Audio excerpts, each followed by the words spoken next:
तू भरी जवानी में नारायण। और भज्जा राम राम। राम भाई। और तुम तो यार ईद के चांद हो गए, दिखाते ही नहीं है आप।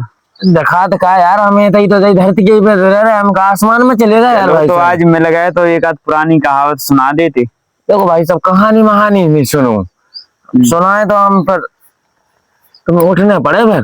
अरे सुना देते, बड़ी आशा से तुमने सुन भी आए।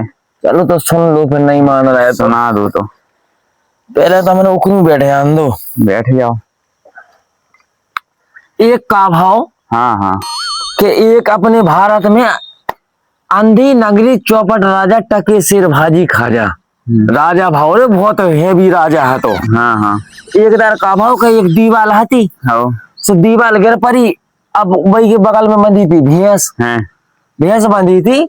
सुबह का भाव के भैंस मर गई दीवाल गिरी सु। बोले वो आदमी पहुंचो जी की भैंस थी, वो राजा के पास गओ। बोले राजा साहब हमें बोले भैंस मर गई, वो इनकी भैया की दीवाल गिर गई। बोले यार ये तो अन्याय हो यार तुम्हारे साथ में। बोले क्या करेगा फिर?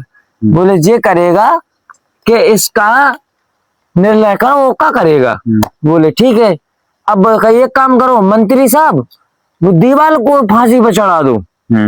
बोले का है दीवाल? मंत्री साहब बोले राजा से, बोले ऐसा नहीं होत कि मतलब दीवाल को फांसी चढ़ा दो। बोले एक काम करो तो इसकी मिट्टी को चढ़ा दो बोरी में भर के। बोले नहीं, बोले नहीं ऐसा नहीं होता है राजा साहब। तो फिर कही के इस मकान मालिक को चढ़ा दो। मकान मालिक को बुलाया, क्यों रे तूने कैसी दीवार बनाई कि इसकी भैंस मर गई? बोले यार राजा साहब मेरी कोई गलती नहीं है इसमें। बोले वो कारीगर आओ तो सुबह मसालों कमजोर लगा दो, कोई इसको कारीगर को बुलाओ। बोले कि साहब मुझको छोड़ दो, मैं गरीब आदमी, मैं नहीं वो मट्टी ही खराब आती। बोले साहब, बोले एक काम करो तो इसका कुछ ना कुछ फैसला तो होगा ही। फैसला तो होगा। बोले कहीं तो फिर क्या करेंगे? कुछ नहीं करेंगे, एक काम करो। बोले सबसे हट्टा कट्टा जो शहर में हो, सबसे मता आदमी हो, उसको बुला के उसको फांसी पे लटका दो। बोले फिर अब दो मंत्रियों को पहुंचाओ, मतलब मंत्री ने दो जनों को पहुंचाओ जो सेना होती थी पहले के जमाने में। वो उसको गए तो एक साधु को उसको पकड़ के लाए। साधु को पकड़ के लाए तो उसमें अब वो ने एक चेला था ऐसे ही, तो चेला ने से कह दिया कि मैं फांसी पर चढ़ा लगूं तो तुम उससे लड़ गए कि नहीं गुरुजी मैं चढ़ रहा हूँ। और मैं क्यों कि मैं चढ़ रहा हूँ फांसी पे। ठीक है, अब वे गए सो बढ़ गया, राजा को पकड़ लेगा साधु को, फिर गाँव बढ़ गया फांसी मासी लगा के और बस आराम से।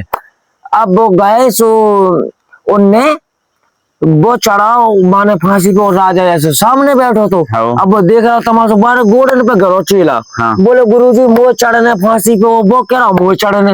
अब दो जन की हट्टा कट्टी हो रही बात, लड़ रहे हुए। तो अब मैंने कहा राजा क्यों रे क्या हो गया क्या हो गया? बोले कहीं कुछ नहीं हो गया राजा साहब।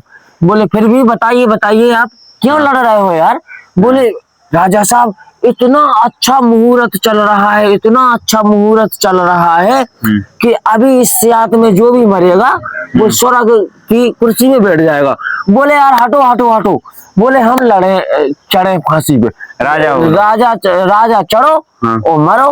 बोले गुरु चेला आराम से निकल गए। तुम तो यार ऐसी कहानी सुना दे यार, कछु मजा ही नहीं आओ। अरे यार अब ठीक है यार, हमने सुना यार तुमने यार बड़ी अंधी नगरी चौपट राजा टके सिर भाजी ठीक है वो कहानी।